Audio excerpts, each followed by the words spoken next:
What is going on, guys? It is Wrestlelamia here, back with some more news. Join us now as we look at the wildest news stories and rumors you need to know, including bad booking frustrating WWE female stars, Gunther admits disappointment with the world title run, what is The Rock readying himself for, a WWE star wrestling injured, details of Goldberg's last match, Carlito talks his retirement match, Logan Paul has been banned from this country, Samantha Irvin reveals the brutal WWE tryout photos, and much more. Be sure to subscribe and hit that notification bell for daily wrestling videos, and follow us on Facebook for exclusive lists. Also check out our new videos on Wrestlelamia XL. Now let's see the intro and get straight into our first story.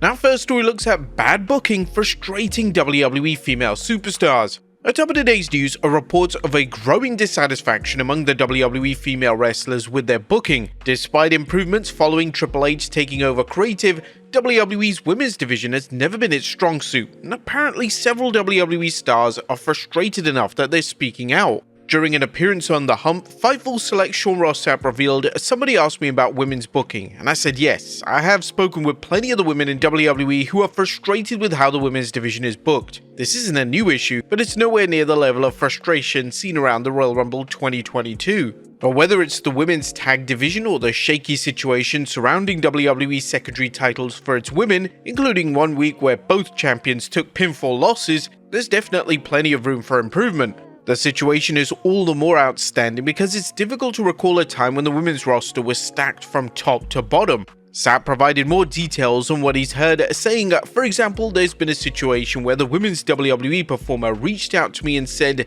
"Dude, can you find out if I'm listed internally as a heel or a babyface?" And I was like, damn, okay. Now, if his story is accurate, the WWE's booking of its women is disappointing talent. I also know that there have been some WrestleMania pitches that were rejected because some talents didn't want to just be in token tag matches. They want things to be more balanced in the women's division. They see that contracts are increasing and viewing numbers are just adjusted accordingly when women are on screen. The women's division isn't a sideshow, it's part of the show. A lot of talent has been left sitting on the sidelines. But as we'll see next, WWE's female talents aren't the only wrestlers concerned with how they've been booked, including a world champion. As next up, Gunther admits disappointment with the world title run. A current world heavyweight champion, Gunther is letting the world know he feels like he's lost his step after winning the world title. The Ring General recently spoke with the Daily Mail about his early title defenses after defeating Damian Priest for the world title at SummerSlam. He told the Daily Mail, "I don't think that the last few months were ideal for me." Gunther explained why. "I lost to Cody and then everything that feud with Priest, it didn't allow me to show the best side of me, if that makes sense. But I think now I'm back to my old self, I feel my mojo again." Now, although Gunther has shown the edge that led him to a record reign as IC champion, a 2024 King of the Ring winner, and subsequent world title victory, there's a case to be made that WWE didn't book him against the promotion's best. Some fans might argue that Gunther has been booked as dominantly as he was before winning Raw's top prize, and at the same time, a world champion has to show some vulnerability, or title defenses end up devaluing challengers, with Roman Reigns and Brock Lesnar's Universal title reigns being two great examples of how not to book a champion. Gunther also addressed his upcoming WrestleMania 41 title defense against Jey Uso, likening Uso's surge of popularity to Daniel Bryan's during the Yes movement. Nonetheless, he has little interest in fighting Jey Uso and is looking for someone he feels is more worthy. One name that came up is John Cena, who Gunther admitted belongs on any Mount Rushmore of wrestling. It's the last chance to get in the ring with him, so that if ever becomes a possibility, I would definitely take that. If I get the chance, I would definitely like to do that. Let's see how it plays out. Maybe I could end up his last chance to win a championship at some point in the year, and I could be the one that crushes all those dreams. That would be very enjoyable. And would you guys like to see Gunther battle John Cena before Cena says goodbye to the WWE Universe? Next up, what is The Rock readying himself for? Now, is The Rock finally preparing for the long-anticipated dream match between himself and his cousin Roman Reigns? Fans are asking this after the Final Boss shared a video on Instagram where he talked about the importance of life-changing goals. The Rock also wrote, "Day one or one day, action begets action, and the universe always conspires when we lock into our intention with those things we want to accomplish. Make it a day one move." Now, some have compared this to Roman Reigns' tweet, as when he lost the WWE Championship, he wrote, "Day one." Is this a reach? Well, let us know in the comments down below. Next up, Michael Cole reveals he nearly left WWE.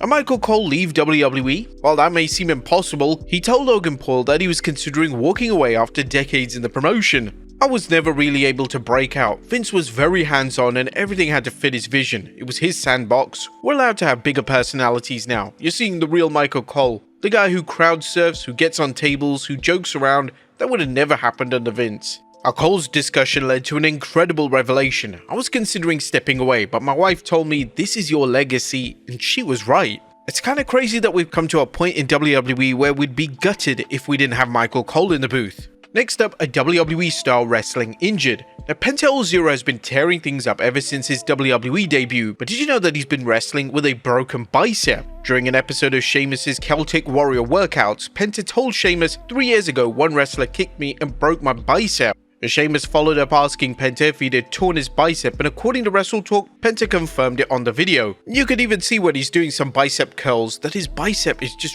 really kind of effed up. Now, it seems that Penta's put off surgery for quite some time, but there may be a point where he'll have to get surgery. Next up, a first time ever match set for Mania. Now it's time for an update on a blockbuster bout that could happen at WrestleMania 41. WrestleVotes recently discussed rumored matches for this year's show of shows, and a so-called first time ever match came up.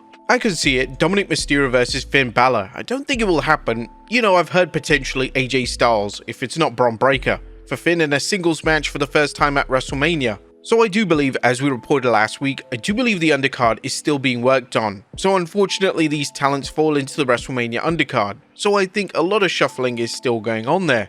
Now it sounds like fans could be in for some top matches, whether it's Finn versus Dominic, AJ versus Finn, or AJ versus Braun Breaker. In terms of AJ versus Finn, this wouldn't be the first time ever, as they did have a match at TLC 2017. But what do you think of these matches? Which one would you prefer for WrestleMania? Next up, Dogg admits he's unsure of new role in WWE. Now it looks like Brian James, aka former superstar the Dogg, isn't quite sure what his new job entails on SmackDown.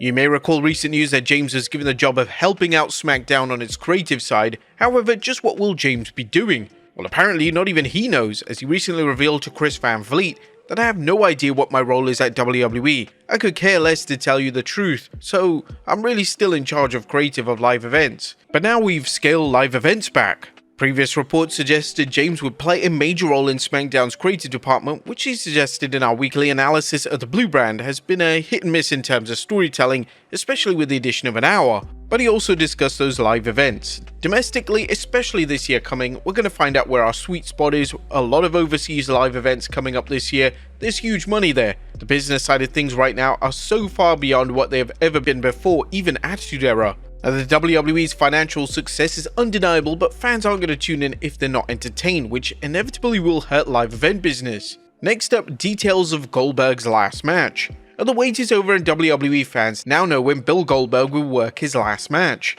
Goldberg, whose retirement match has been on and off for the last few years, announced on his CarCast podcast, "I have a match sometime this summer. I don't know exactly when it is, but I know it's coming up, and I know at 58 years old, I have to be in my underwear in front of everybody, and I hold a very high standard of myself. I need to get to work yesterday. The long-term benefit and the benefit for me in the ring will be much more if I just calm my ass down."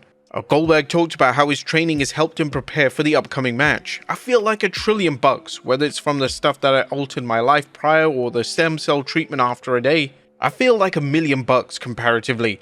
You have to be logical, but it's like you're a racehorse again, and you've been held in the stall and you can't come out for a period of time." There was no word on if WWE still plans to book Gunther vs Goldberg as rumored, or where the bout will happen, but it could likely be SummerSlam if he's talking about the summer.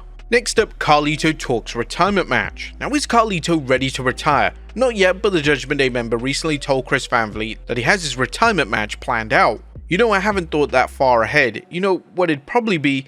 It'd be a hair match, like hair versus something, hair versus mustache against Dominic Mysterio. Yeah, and then I'll maybe get my head shaved and ride off into the sunset. As some fans have speculated that Daddy Dom would work a hair versus mask match against his father Ray, but so far that hasn't happened. But what do you think about Carlito putting his hair on the line? Next up, Logan Paul banned from this country. And was Logan Paul banned from entering Egypt? Fans have heard rumors that the YouTuber and current WWE star is already persona non grata in Japan, as well as Italy, but now it appears that Paul isn't welcome in Egypt. Paul discussed Egypt during his Impulsive podcast, saying Mr. Beast just uploaded a new video exploring the pyramids or something, and I love the pyramids, so I was like, "Jimmy, can I come?" And he was like, "For sure, dude." Then a week later he called me and was like, dude, unfortunately the Egyptian government said that you can't come, otherwise we can't come. Logan Paul replied, and I was like, wait, what? I know I pissed people off at the Egyptian government. I've never even been to Egypt. Why can't I come to the pyramid, Jimmy? He said, I don't know, the government specifically said that you are the only person that cannot come on this trip. There's no word by Paul on why he might be banned, but Paul's rumored ban in Japan may have cost Logan a chance to work a WWE show in Japan last year when the promotion toured there. While Paul claimed that he had a scheduled conflict, some fans speculated that it may have just been an excuse to get around any ban, or the shame of going back at least. And finally, Samantha Irvin reveals a brutal WWE tryout. And last but not least, a former WWE ring announcer Samantha Irvin is sharing some photos from her 2020 tryout at the Performance Center, a reminder of how rough things can get in the ring, regardless of pro wrestling's work nature. Irvin tweeted before and after photos along with this message saying, before and after pics from my WWE tryout December 2020. Ouch. But there you have it, folks, the wildest news stories and rumors you need to know. Be sure to leave your comments down below, and I'll see you next time with some more wrestling content.